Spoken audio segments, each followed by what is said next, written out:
Goods का definition पढ़ लो पहले। कौन सा सेक्शन में दिया था? Section 2 clause 52। एक्ट का नाम क्या है पता है आपको? कौन सा एक्ट हम पढ़ रहे हैं? CGST एक्ट 2017 पढ़ रहे हैं। क्या पढ़ रहे हैं? CGST act 2017। हम जो भी प्रोविजन हम पढ़ेंगे बाय डिफॉल्ट कौन सा एक्ट में से पढ़ेंगे? Central goods and service tax act 2017 से पढ़ेंगे। बीच बीच में मैं IGST एक्ट पे जंप करूंगा या HGST या UTGST एक्ट के ऊपर जंप करूंगा तो आपको स्पेसिफिकली बताऊंगा। जब तक मैं स्पेसिफिकली आपको कोई एक्ट का नाम नहीं बताऊं तब तक आपको क्या याद रखना है? हम कौन सा एक्ट पढ़ रहे हैं? CGST एक्ट 2017 हम पढ़ते हैं, क्योंकि that is the core act. जो मेन एक्ट है वही है, CGST एक्ट है। तो हमें गुड्स की डेफिनेशन पढ़नी है। कौन सा सेक्शन से पढ़ रहे हैं हम? Section 2 clause 52। गुड्स का मीनिंग क्या है? तो बोलते हैं goods means every kind of movable property. तो उनको लगा फिर से कि आपको नहीं समझेगा मूवेबल क्या है, तो सोफा उठा के दिखा रहा है वो। थैंक यू बोलो पहले उसको। हाँ, तो उसने बोला मूवेबल प्रॉपर्टी। तो मूवेबल प्रॉपर्टी का अपोजिट क्या होता है? अरे बोलो ना नालायक लोगों, मूवेबल का अपोजिट क्या होता है?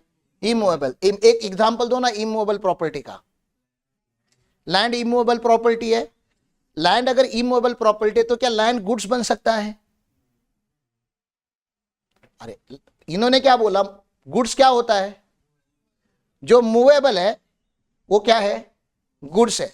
तो मैं पूछ रहा हूं मूवेबल का अपोजिट क्या होता है? इमूवेबल। तो आप ही मुझे बता रहे हो, लैंड या बिल्डिंग, दोनों ले लो ना। बिल्डिंग भी क्या? अच्छा, आप कुछ लोग बोलेगे सर लैंड तो मूवेबल है। लैंड मूवेबल है? नहीं, लैंड मूवेबल नहीं है। नहीं, लैंड वैसे तो मूव होता है। सिद्धार्थ बोल सकता है मेरे को, सिद्धार्थ के ऊपर भरोसा है मुझे। सनराइज सनसेट होता है? सनराइज नहीं होता, सनसेट नहीं होता, प्लैनेट रोटेट हो रहा है।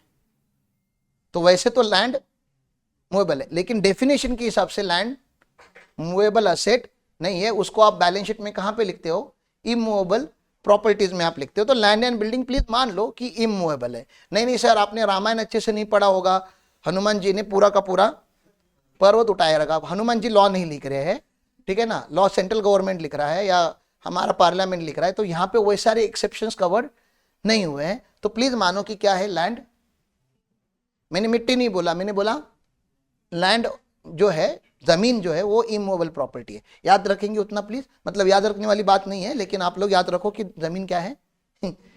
Immovable property. मैं पूछना क्या चाहता हूं, क्या वो गुड्स बन सकता है? क्या जमीन गुड्स बन सकती है? क्या बिल्डिंग गुड्स बन सकती है? नहीं बन सकती। क्यों नहीं बन सकती? अरे जो गुड्स का डेफिनेशन है वो क्या है? जो मूवेबल है वो गुड्स है, तो जो मूवेबल नहीं है वो गुड्स नहीं है। इतना ही कॉमन सेंस है। और इमूवेबल में मेरे को दो ही एग्जांपल याद आ रहे हैं, लैंड एंड। तो लैंड एंड बिल्डिंग गुड्स नहीं है। मैंने ये बोला क्या कि लैंड एंड बिल्डिंग के ऊपर GST लगेगा कि नहीं लगेगा? लैंड एंड बिल्डिंग का सेल हो, लैंड एंड बिल्डिंग का सेल होता है ना। अरे जमीन बिके जाती है, वो तो सेल तो होता है। मैं ये नहीं पूछ रहा हूं कि उसके ऊपर GST लगेगा कि नहीं। मैं पूछ रहा हूं क्या वो गुड्स है? नहीं। खाली कौन से आइटम गुड्स होते हैं? जो मूवेबल होते हैं। मूवेबल क्या है वो बता रहे। दो बावले यहाँ पे उठा के दिखा रहे कि जो उठता है, मूव हो सकता है, एक जगह से दूसरी जगह पे जाता है, उसको क्या बोला जाता है? मूवेबल प्रॉपर्टी बोला जाता है। यहां तक क्लियर है? पक्का? यहां पे अगर AC इंस्टॉल किया हुआ AC मूवेबल गुड्स है कि इमूवेबल गुड्स है? ये पंखा मूवेबल गुड्स है कि इमूवेबल गुड्स है? क्यों? निकाल सकते हैं।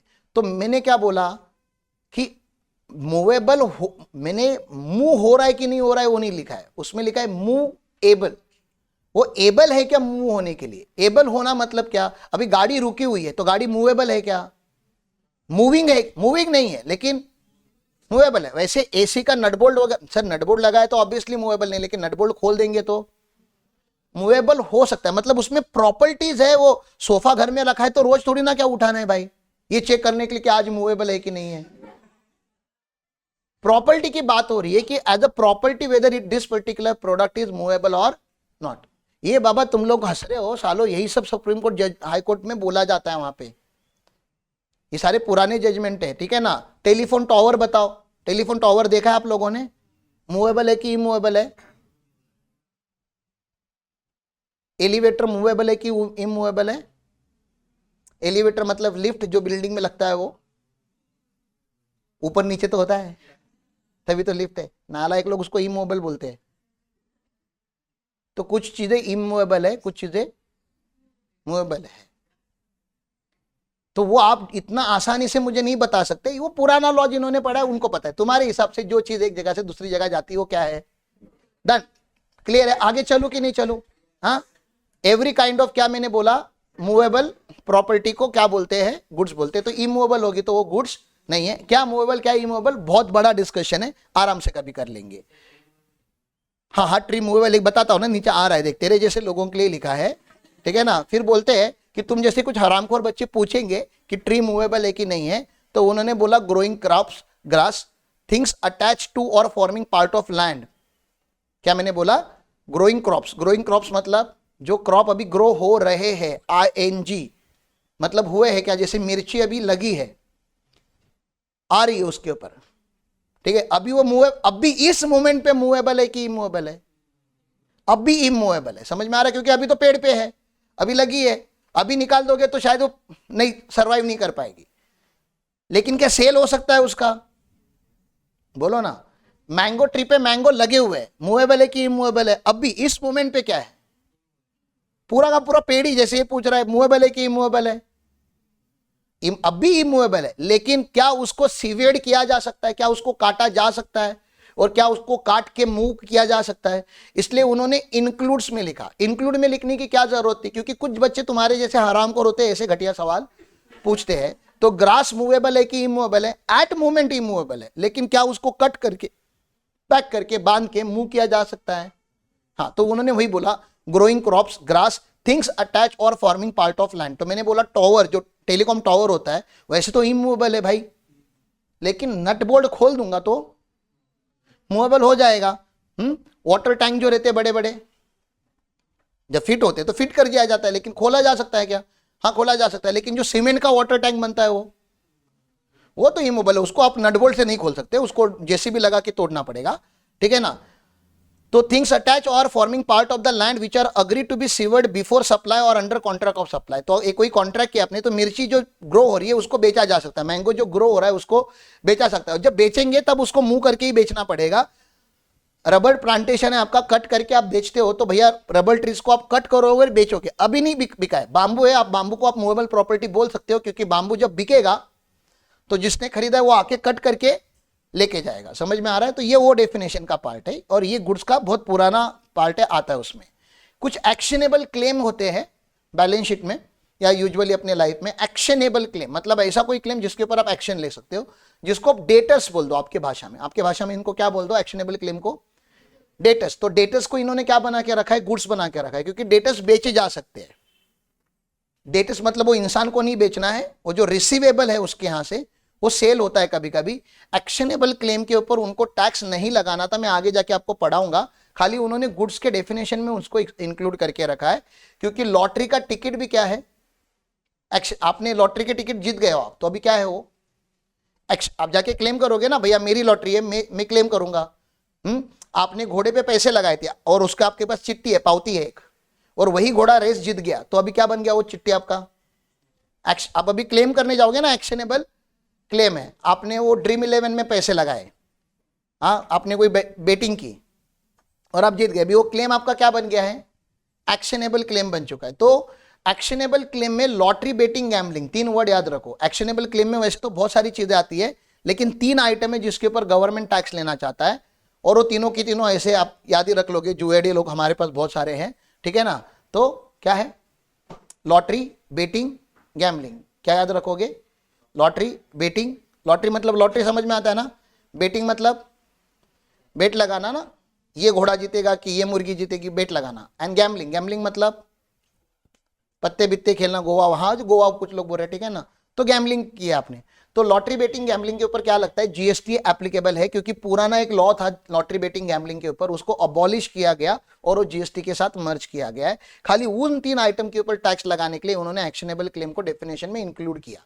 क्या किया? डेफिनेशन में इंक्लूड किया। यहां तक समझ में आया आपको? आगे चलूं? फिर बोलते भैया एक्सक्लूड करके भी कुछ होता है। मैंने बोला क्या होता है, तो बोलते हैं मनी एंड सिक्योरिटीज को एक्सक्लूड किया है। क्योंकि क्यों एक्सक्लूड किया होगा? हमें मनी एंड सिक्योरिटी के ऊपर टैक्स लगाना है, इसलिए एक्सक्लूड किया, कि टैक्स नहीं लगाना है करके एक्सक्लूड किया? क्या रीजन होगा एक्सक्लूड क्यों किया गया है? अरे बोलो, मनी एंड सिक्योरिटीज के ऊपर टैक्स लगाने का इंटेंशन था कि मनी एंड सिक्योरिटीज के ऊपर टैक्स नहीं लगाने का इंटेंशन होगा? नहीं लगा रहे ना, नहीं लगाना इसलिए तो एक्सक्लूड किया गया है। ठीक है, तो आप लोग ऐसे इसका अभी कॉन्सेप्ट नंबर 1 आप पहले लिखोगे अपने बुक में, ठीक है ना, पढ़ के समझ में आ गया आपको थोड़ा बहुत? अभी लिखना चालू करेंगे। गुड्स के डेफिनेशन के 3 टुकड़े, कितने टुकड़े? 3 टुकड़ों में समझना है। Means include and exclude, means include and exclude. तो लिखेंगे goods, concept number 1, chapter number 2 का सप्लाई ऑफ जीएसटी पढ़ रहे हैं हम, उसका पहला कॉन्सेप्ट। आप लोग मेरे हिसाब से इसको लिखना चालू कर देना अभी फिर से। कॉन्सेप्ट 1 गुड्स, फटाफट लिखो, ये बॉक्स वगैरह बनाने की जरूरत नहीं है, तुम लोग लिखो। गुड्स लिखा ऐसा टाइटल में, उसमें से 3 एरो लेते हैं, पता है ना? अच्छा, ये सेक्शन लिखना है आपको, पता है ना हम 3 एरो लेते हैं ऐसे। गुड्स कौन से सेक्शन में लिखा है? Section 2 clause 52 of CGST act 2017, और उसमें से 3 आइटम आपको बाहर निकालने हैं, मीन्स, इंक्लूड्स एंड एक्सक्लूड्स। अभी आप लोगों को यहां पे रेड पेन पता है आपको? ये जो मैंने ग्रीन में हाईलाइट किया ना, ये रेड में लिखना बहुत जरूरी है। मूवेबल प्रॉपर्टी, पूरा गुड्स का डेफिनेशन में जो लोग एग्जाम के लिए नहीं पढ़ रहे उनको इतना ही वर्ड याद रखना है कि गुड्स क्या होता है? मूवेबल प्रॉपर्टी है, every kind of movable property. और इसमें इंक्लूड क्या होगा? 2 आइटम उन्होंने बोला, actionable claim, total actionable claim इसमें इंक्लूड होते हैं, लेकिन एक्शनेबल क्लेम में हमारा फोकस 3 आइटम के ऊपर रहेगा, आगे जाके मैं आपको बताऊंगा बेटिंग, लॉटरी एंड गैम्बलिंग के ऊपर रहेगा।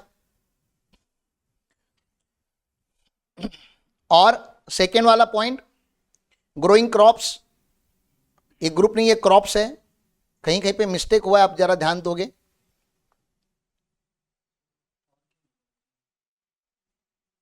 हाँ,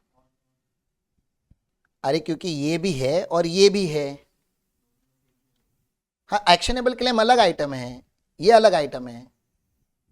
growing crops, grass, things attach और फॉर्मिंग पार्ट ऑफ लैंड।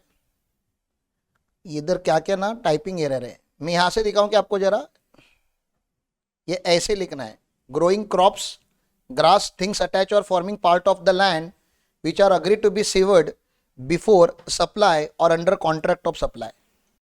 ठीक है? और थर्ड एरो निकालना है आपको एक्सक्लूड्स का, मनी एंड सिक्योरिटीज।